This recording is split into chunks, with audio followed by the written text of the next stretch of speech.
So Dr. Daniel Thejus is a speaker from RZIM Life Focus Society.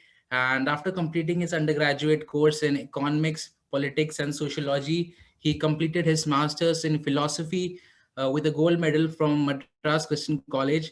And his passion to understand the times led him to do a PhD from Madras University. And apart from all of this, guys, he's interested in talking to people. He's interested in hanging out with people, young people. And he's here with us, guys, to celebrate Christmas with all of us. And without saying much about him, I just want to give this time to Dr. Daniel Thejus. Guys, can we clap and welcome him? Yeah, thank you. Thank you all so much. Good to be with you guys. Great work. Singing was good. And the skit was also very interesting. What I noticed was Santa didn't do any work, but magically he prepared a cake. And so I think he was simply there just to watch what was happening, I suppose. But great performance. Thank you so much for having me. It's a pleasure to be here. This has become reality now for most of us, sitting in front of a screen and saying hi to people and spending much of our time in front of a screen. I remember I used to tell my kids that they're not allowed to use the computer for a long time. They're little kids. They were not allowed to use the computer. Now they are glued to the computer and they're teaching me how to make PowerPoints, how to improve on my PowerPoints as well. So I think in that sense, this whole COVID crisis has at least benefited my kids. Now we are here to celebrate Christmas, but the interesting thing is, at least for us, is how do we celebrate Christmas when things are so bad out there? For many reasons, we have little motivation to be cheerful this year. I don't know about you guys, but I can think of many people who can't afford to be cheerful this year because it's been marked by a lot of loss. I'm sure all of us might have come across that. People have lost their lives. We've lost people who we've loved. Maybe you've lost a neighbor, a friend. Individuals have also lost their livelihood. People who had work don't have work anymore. Time magazine, I think they ran an article saying the human cost of not working. With people not working, what's the cost? Emotionally also, people have been drained. I can think of a friend of mine, his name, I don't want to tell his name, but anyway, a friend of mine who was struggling with cancer and during the whole COVID crisis, and no hospital would accommodate him because they didn't have a bed. When he needed to go to the hospital, they would say, no, you can't come because all the beds are full, or if you come, it's risky for you. And then in the middle of this, his wife fell down and got terribly hurt and got paralyzed. She had to amputate one foot of hers. And so now the wife couldn't help. They have 2 daughters. And then finally, in the middle of all of this, he passed away. So you can imagine that home, what sort of feeling they are going through. Not only this, during the COVID time, in some cases, even relationships have been strained. People initially thought that let's be together. The more time we spend together, the happier we'll be. And then couples have realized that it's not working. They're getting annoyed with each other because every time they walk past each other, the other is annoyed by the other's presence. So perhaps we have to think about how to keep our family sane during COVID. It's not as happy as we thought we could be to spend the rest of our lives 24/7 with the ones whom we loved. People are getting annoyed with each other. So overall, this whole crisis has been an interesting time just to think about human beings. And the sadness is you can perceive it. Then recently, I also came across this study that was done. And what they found out in this study was, if you have one negative experience, the possibility for you to look back at all of your experiences and say it was bad is very high. The one negative experience, and then you look back at your past and say, my goodness, it was a terrible time. My life was terrible because of one negative experience. And it can be anything for you.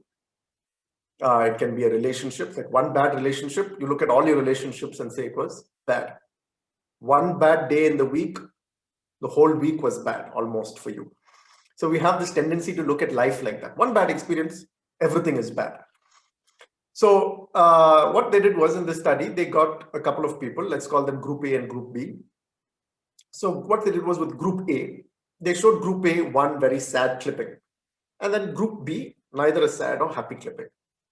Then the researchers asked group A, the ones who had seen a sad clipping, to recount a story from their past. It can be any experience, either happy or sad, and asked group B also to do the same. The ones who watched a negative video, a sad video, looked back at their past, and when they asked them to tell a story, the story that they shared was a sad story. So the researchers thought, okay, maybe just because they've watched a video recently, they're coming up with a sad story. What if we give them another chance and ask them to think of another story from their past, either happy or sad? Again, many of them who viewed the sad clipping picked up a sad story. Just imagine that, yeah? So here are people, just by viewing one sad clipping, when you ask them to look back at their life and recount a story, their tendency to pick out a sad story was higher just by watching one short clipping. And when asked to reflect on their whole life, they've picked up a sad story. And given a second chance, still choosing a sad story. Not all of them, but a majority. How strange. That's how humans are. So just imagine this year. It's gone by like this. Yeah, and it's not just this year. It's not just COVID-19. You don't have to think about COVID-19 to spoil our memories. Each of us can perhaps recount a story that had a very undesirable effect on us. Like I said earlier, a relationship that has gone bad, an accident that you were a part of, a burglary, or maybe that's a trivial thing, or maybe witnessing something that's really terrible. And what happens is, without realizing it, these little things that happen to us have long-term effects on us. I'm sure many of us might have experienced that. Little bad experiences tend to have long-term effects on us. And it tends to color all past and even maybe future experiences. So it spoils not just our view of what happened in the past, but it also spoils our view of what's going to happen in the future. And what happens as a result of this? This affects our behavior, how we behave, because we've had one bad experience. Let's say you've had one bad relationship. Your behavior with other relationships become negative because you've had one bad relationship. You treat everyone suspiciously. It affects your choices because of one bad experience. It affects your choices, and it also begins to affect your fear. Fear suddenly enters in. You're unnecessarily afraid because of one negative experience that perhaps might have happened. And it might, for some of us, it might look as trivial. For others, it might be terrible. And if these things have an overbearing effect on us, it prevents us from operating effectively. Correct? Yeah, like especially people who fall in love, I'm sure have this story. I'm sure all of us sitting here at some point have had some feelings of love. If not, you have to probably begin to have some feeling of love for someone at least. And then let's say that has sort of went terrible. What happens is you begin to see every relationship in that past terrible, all the people related to that relationship as bad. In your future, you're not able to move past that relationship. Sometimes it affects you.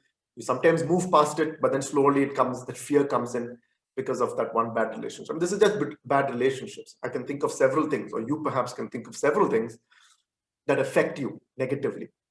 And then the extreme form of this negativity is depression.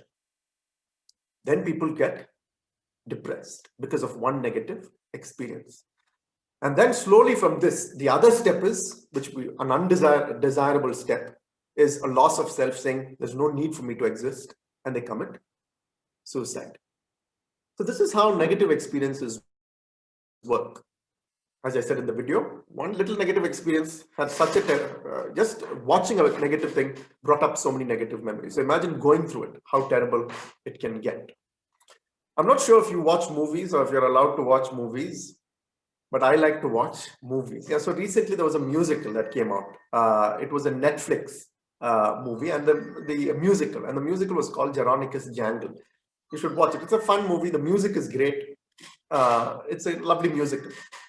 So Jeronicus Jingle Jangle is the name of the musical, and the name of the main character is Jeronicus Jangle. So Jeronicus Jangle is this really mad sort of scientist inventor.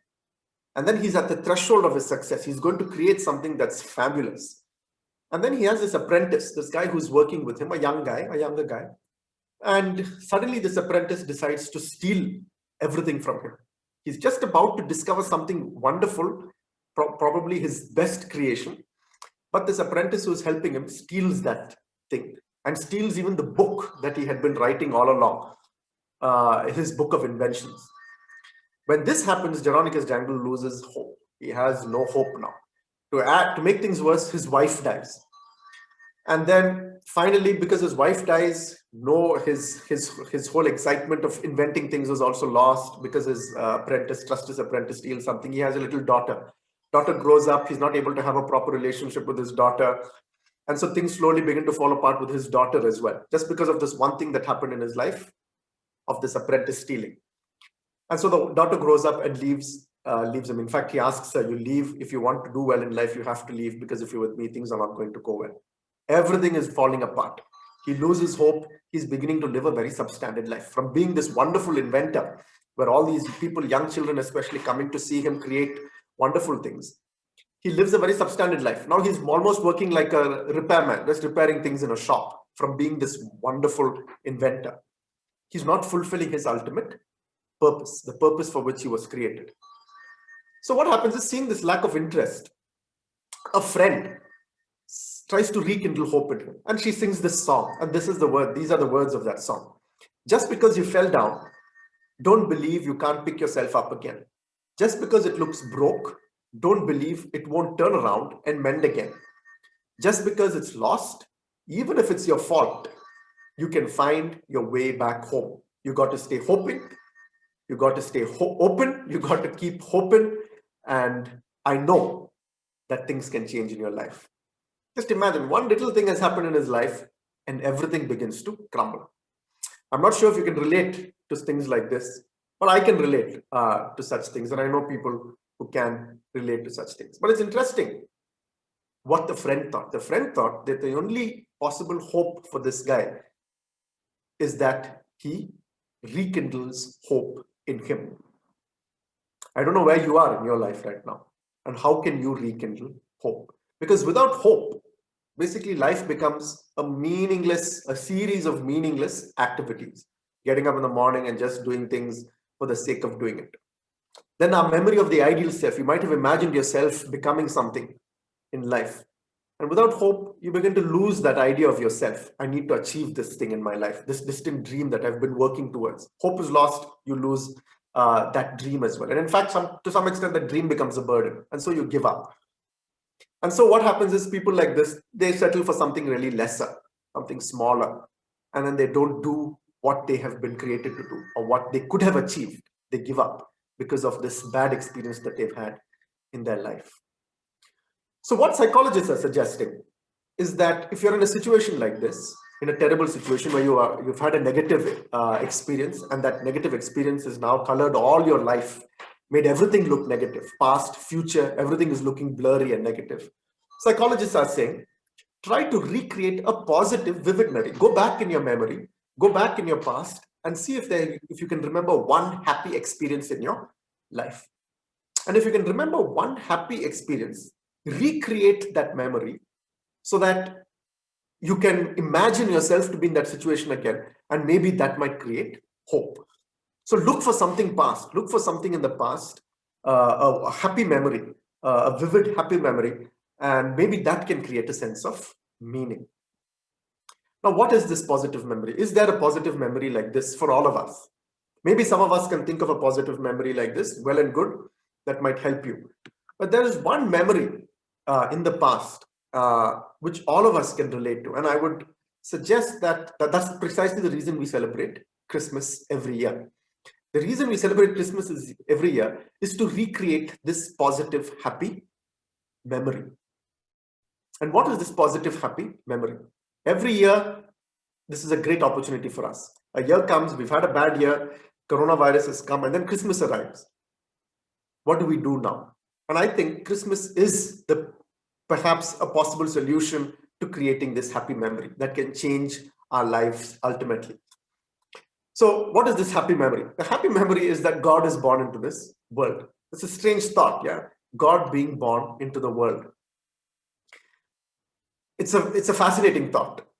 All religions of the world have grappled with that idea of God being born in this world. And eventually, in history, this occurred, God being born in the world. And so that's a great positive memory that God is born in the world. So there must be some meaning to this world, that not all things are lost. And we look to Jesus and we see that he can induce hope. The birth of Christ is meant to induce hope. Rabindranath Tagore, I hope we all know who he is. He said, for every child that is born, it brings with it the hope that God is not yet disappointed with man. For every child that is born, it brings with it the hope that God is not disappointed with man. Every child that is born into this world. So basically, Rabindranath Tagore is sort of agreeing with what we're discussing. With a child being born, it brings with it hope that God is not disappointed with man. So here we have God being born as a child.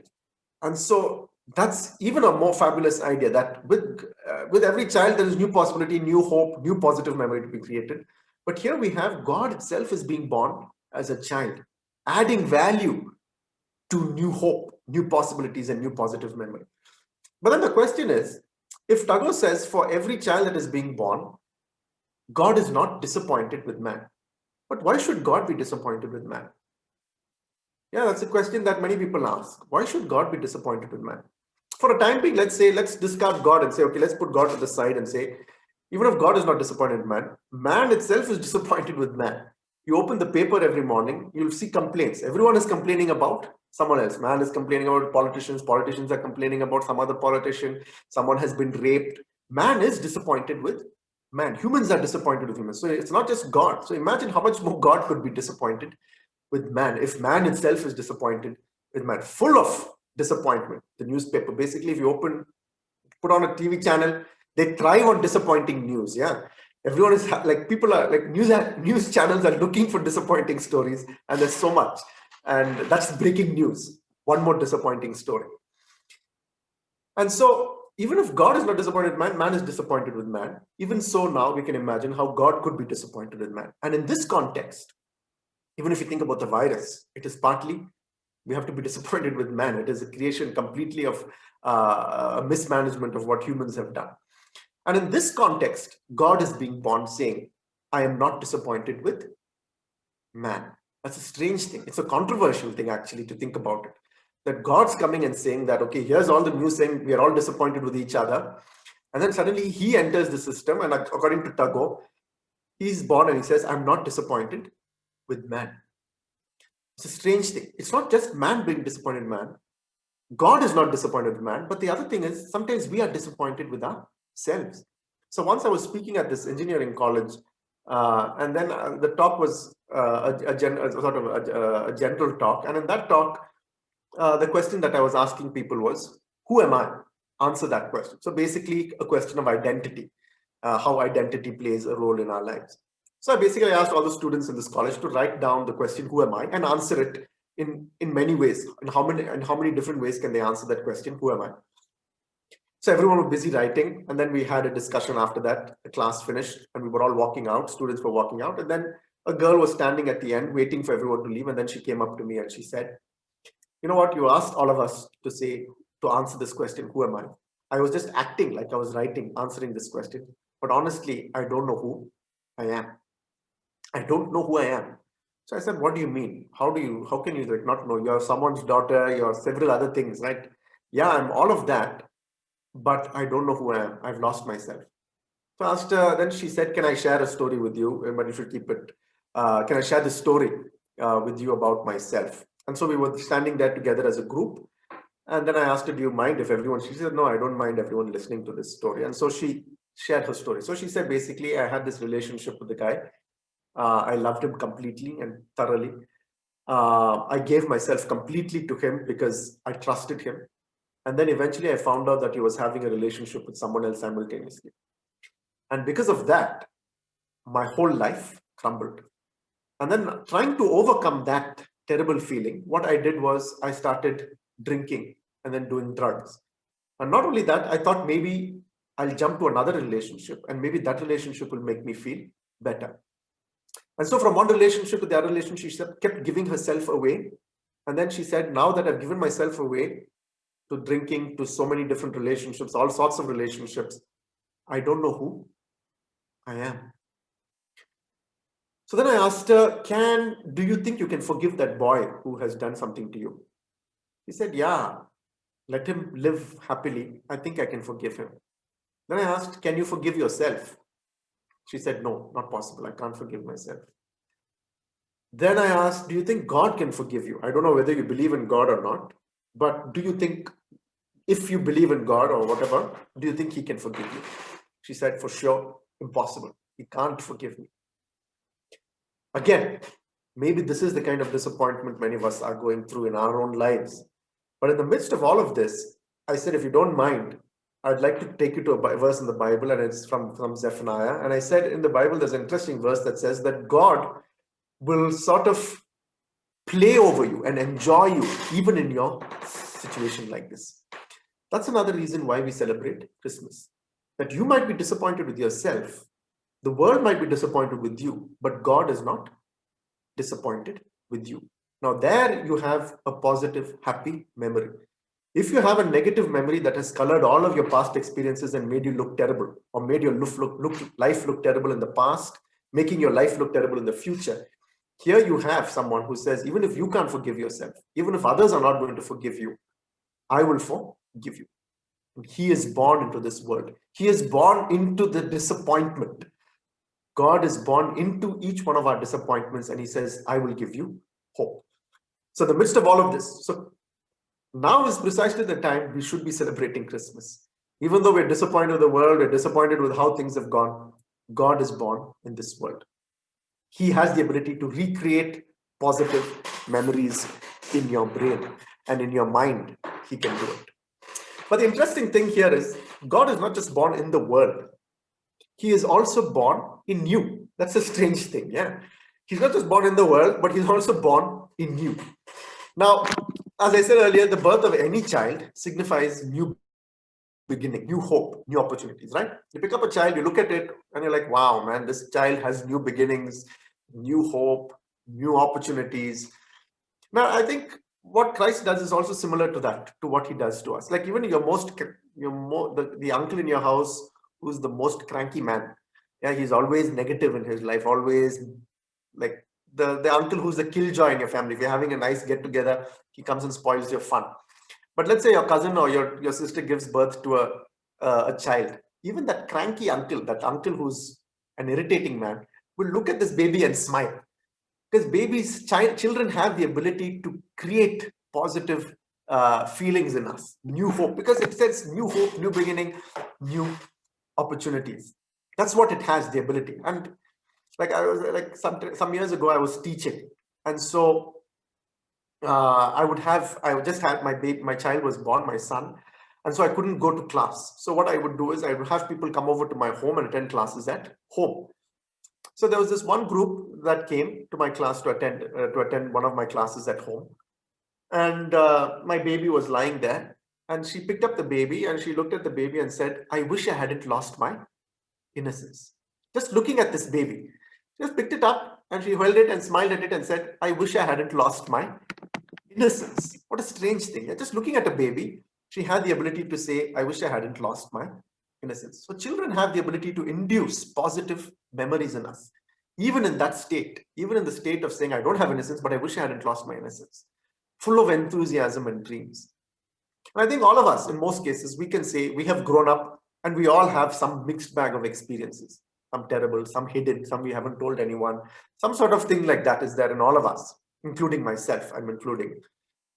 And what does Christmas mean? Christmas means exactly that God is not just born in the world, but he's also going to be born in you. Meaning that when you look at a child and you're able to say it has new beginnings, new hope, new opportunities, Christ is saying that I will remake you. I will make you a child again. I have the ability to turn your life around and give you a second chance. Just as this child you're looking at has new hope, new opportunities, new beginnings, I can do that to you. Because God is born in you. He is born in you. That means giving you a second chance at life, giving you a second chance at everything, basically. And there's a fantastic story in the Bible. I didn't want to actually appeal to that story, but anyway, now that I've begun it, I might as well finish that thought. Of a woman at the well. Here is this woman at the well. She has messed her life up completely. She has wasted her life in different ways. She's been in several relationships. I think many of us know this story. Perhaps if you don't know, you can meet someone who knows the story. It's about a woman at the well. Jesus wants water from this woman. She goes up to her. He goes up to her, asking her for water. And then they engage in a discussion. And in the discussion, we find out that this woman is not satisfied in her life. She has lost hope, basically, in relationships. She has lost meaning. She's been seeking God, but she hasn't found God. And in the midst of all of this, when she's sort of wasted away her life, Christ enters and says, I will give you water that you will never thirst again. Here's Jesus wanting water, but he's saying, I can give you some other kind of water where you will never thirst again. That means if you've not found meaning in your life, I will give you meaning. If you haven't found God, here, I will help you find God. And so he recreates new hope in her. And then she is completely transformed, and she goes and she goes to the rest of her village and tells her about Jesus. And many other people come to see who Jesus is. How can a woman like this be so transformed? Is the shock perhaps of the people in her town. And they all come to see, how can a man change a woman so much? And they all perhaps came because of that to see Jesus.